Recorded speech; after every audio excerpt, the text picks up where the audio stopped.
Meet the Institute Heavy, a devastating individual who will use some of the overpowered weapons from the Anniversary creations to destroy anything that gets in her way. I have finally got Fallout 4 Anniversary Edition working and in a playable state, which means I can now put together some new builds for this game. While this character does use some Creation Club items, I will offer some alternatives in the equipment section so that everyone can make a version of this build. The starting special stats for this build are 5 Strength, 4 Perception, 7 Endurance, 1 Charisma, 9 Intelligence, 1 Agility, and 2 Luck. This includes the special book in Sanctuary, and you will also need to pick up both the Perception and Intelligence bobbleheads at some point during your playthrough, in order to unlock every perk that this character uses. The high Intelligence will make it so you level up faster than most characters, and a strong Endurance stat gives you plenty of hit points to work with, ensuring you can take more hits than most. You're not the fastest or the most charismatic though, so you won't be moving quickly, using mats all that often, or buying things at a reasonable price. The perks for my Fallout 4 builds are split into 3 categories: Major, Minor, and Role-Playing. Major perks are critical for the character, and without them the build simply won't work. Minor perks are still pretty important, but you could switch them out and still have the build work mostly the same. And finally, the role-playing perks are mostly here for flavour. While they do add to the overall effectiveness of a character, these are the perks you need to focus on least of all, and the character will still work without them. Let's start with the major perks, which are Demolition Expert, Heavy Gunner, Rifleman, Science, and Nuclear Physicist. Demolition Expert is the first of our damage perks, doubling the damage of all explosive effects at max rank. This perk also unlocks grenade crafting recipes, increases the radius of explosions, and gives you a throwing art for your grenades. This perk is one of the best in the entire game, and for this build it will improve the damage for every weapon you wield. Heavy Gunner is another damage perk, this time boosting the offensive capabilities of all big guns. This will drastically improve the damage of our big gun, ensuring it's pretty much always a one-shot kill. Our final damage perk is Rifleman, increasing the damage of our other weapon. As well as providing a flat damage boost, it also adds some armor penetration to the weapon, ensuring even heavily kitted out enemies can't survive. Science is up next, and is the major crafting perk for the build. This will unlock the vast majority of mods for your weapons, making them drastically stronger than they would otherwise be. Nuclear Physicist is the last of the major perks, and is also here as a crafting perk. The upgrades to make our pair of weapons into the deadly energy ball grenade launcher things are locked behind this perk, making it essential if using these weapons. If you are playing without the Anniversary Edition creations, then you'll use different weapons which won't need this perk, so there's one advantage to being in the base game. Onto the minor perks now, which are Armourer, Life Giver, Chemist, Nerd Rage, and Scrapper. Armourer is the final crafting perk of the build, and is required to improve all the armour pieces you'll be wearing. With this perk you'll be able to drastically improve both damage and energy resistances, and become significantly tougher. Life Giver is another perk which will make the character a fair sight tougher, adding in a significant number of hit points and providing constant health regen between fights, helping you to stay in fighting form. The Chemist perk is up next, increasing the duration of any chems which you take. At maximum rank, all your chems will last 3 times the standard length, making it so a single psycho buff will comfortably last the entire battle. Chems are a great way to improve this character, with plenty of special boosts, damage increases, and even slow time effects from Jet. Nerd Rage is the safety net perk of the build, giving you extra damage resistance, damage dealt, and a slow time effect whenever you drop below 20% health. While this is a great way to stay alive in a tough situation, actually dropping to less than a fifth of your health while still being alive isn't too common an occurrence, so don't try and rely on this perk to keep you going. Last of the minor perks is Scrapper, which is great for getting more junk. There's a lot of modding to be done with your equipment, which means you'll need a lot of junk, including some reasonably rare components. This perk should give you a much easier time with gathering all those materials you need by scrapping down excess weapons and armour you find on your travels.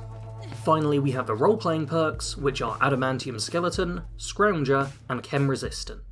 Adamantium Skeleton prevents your limbs from crippling at maximum rank.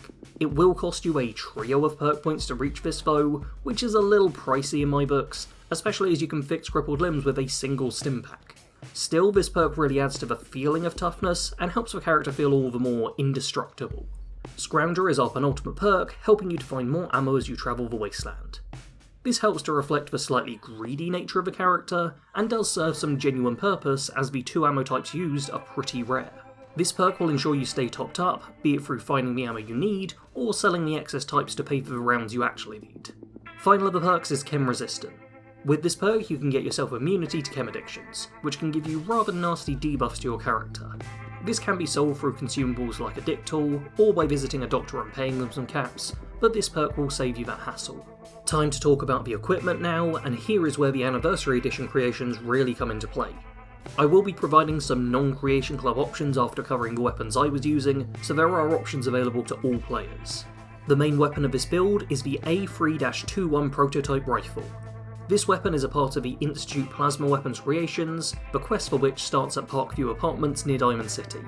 This unique weapon is a stupidly strong plasma rifle variant which does physical, energy, and radiation damage. With the way I modded the weapon out, it essentially functions as an energy ball grenade launcher, which deals pretty much lethal damage to any standard enemy in the game, providing you can angle your shots well. If for some reason you decide that this weapon isn't quite overpowered enough, then you can instead use the IPX-03. This weapon fires in pretty much the same way as your rifle, but is instead a heavy weapon that does even higher base damage, and has a burn effect rather than the radiation damage, which is a great trade-off. It does use fusion cores as the ammo type, which are much harder to stock up on, but at least the marginally faster fire rate should make it even quicker to deplete that ammunition. As some alternatives to these weapons, a base game character has a few different options, none of which work exactly the same, but do potentially provide some more versatility. The Fat Man is the closest replacement to these weapons, functioning in a pretty similar way, but with drastically rarer ammo. For this reason, you might also want a missile launcher to add to your explosive arsenal. As for weapons which use the same types of ammo as the weapons I was using, you can find yourself a plasma rifle and Gatling laser easy enough.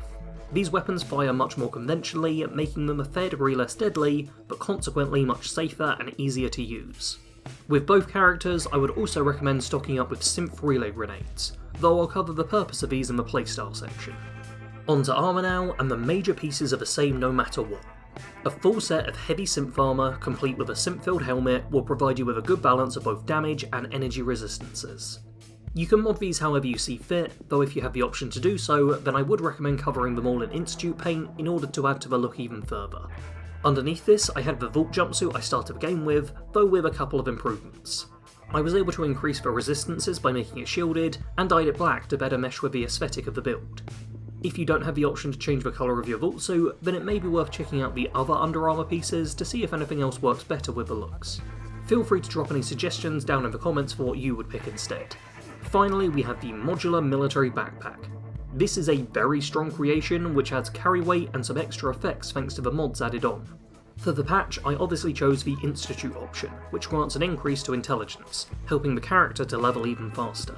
The more drastic upgrade comes from the Explosives gear option, providing a 5% damage boost to all explosive effects.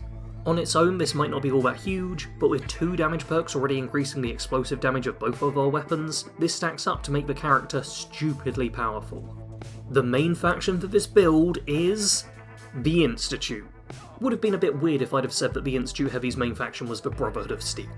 You won't be able to join up with the Institute right away, but as soon as you make it to them, you'll be wanting to disregard all other factions and work solely for the synth-making scientists. The main follower for this build will be X688. They're a Courser who the Institute will assign to you on one of your very first missions for them. You'll need to progress even further before this follower is actually willing to follow you, but once you reach that point you will then have a strong and versatile companion to assist you in battle. They're also pretty much the only follower who will be on board with you doing a full Institute playthrough, so having them on side for those quests should help with boosting their affinity. One point of note to consider is that X6-88 actually dislikes it when you use chems, so you'll need to try and farm affinity with them if you want to balance out the loss from consuming chems in combat. This build is insanely strong in terms of offense. Like seriously, the damage output is just ludicrous, and there is nothing in the Commonwealth which will be able to withstand your barrage of energy balls. The raw damage you deal is so high that most enemies will die in a single attack. There are some downsides to this though. First off is the strange arc that your weapons fire with. This can make it a little tricky to accurately land shots on a target, though I did manage to get a pretty good eye into it all with a little bit of practice.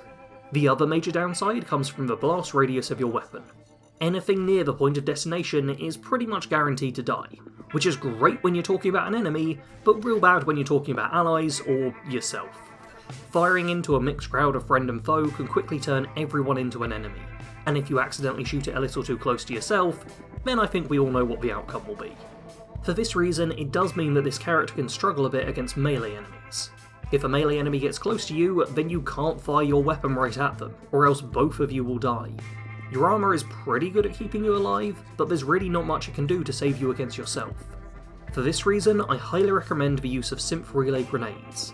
These teleport a synth to fight alongside you, and while not the strongest of fighters, they do serve as a great distraction piece that can peel off melee combatants, and allow you to clear some space before firing your weapon from safety. I didn't use power armour with this build, partially for aesthetic reasons, but also as I wanted to save fusion cores for my weapon. However, during playtesting I used the plasma rifle far more often, so you could feasibly use power armour with this build without it hindering your overall effectiveness all that much. Personally, I'm still happy with the way I've got the build, but if you want to be a proper tank, as well as a deadly attacker, then that option is open to you. The Institute Heavy had a challenging childhood. She was bullied in school for being both bulky and brainy. The jocks bullied her for sounding like a nerd, and the nerds bullied her for looking like a jock. To defend herself from their mean words, she herself became a bully, one who would use her physical force to pick on those smaller than her, and use her brain to come up with cruel ways to punish anyone she couldn't overpower. In the end, she was able to use fear to stop others from bullying her, but also ended up with no friends throughout all of her school years. Her high grades gave her a wide option of career paths to choose from, and her propensity for enforcing her will upon others for a variety of means led to her looking at law enforcement. She attempted to join the police force but didn't quite make the cut, so instead she took a different path, studying for the bar and becoming a lawyer. This provided her with plenty of wealth, and by joining a well-established legal firm, she was able to once again bully others in order to get her way, though this time in the courtroom. She resided over many different cases, though one for the military was the one that changed her life the most. A member of the public was attempting to bring a case against them due to some sort of leakage of chemicals from a military base into the local water supply, but the military's legal team was more than a match to tackle this case. With another victory in hand, the young lawyer felt great satisfaction, but received more than just her standard payment. One of the military personnel who was involved with the case offered to buy her dinner as thanks for helping them out. This was the first man who had shown real interest in her, which led to her being instantly smitten. The pair ended up dating, and not too long later were wed and started a family. At this point, life seemed good to her, with her worst years seemingly behind her, and a loving family to come home to after every day at work. But as we all know, this life doesn't endure, and after the bombs fall, she will be separated from her family. When waking up in post-apocalyptic Boston, her sole focus will be on finding her son, and she will do whatever it takes to return him to her. Thank you everyone for watching this build. Despite having had many struggles with Anniversary Edition, I still do want to make at least a few builds that focus on the creations which it has added. If you want to see what those builds look like, then subscribe to the channel. And if you'd rather see some base game builds, then check out the Fallout 4 playlist on my channel, which has dozens of builds to play through. Hit the like button if you enjoyed this video, and as always, thanks for watching. Sarge out.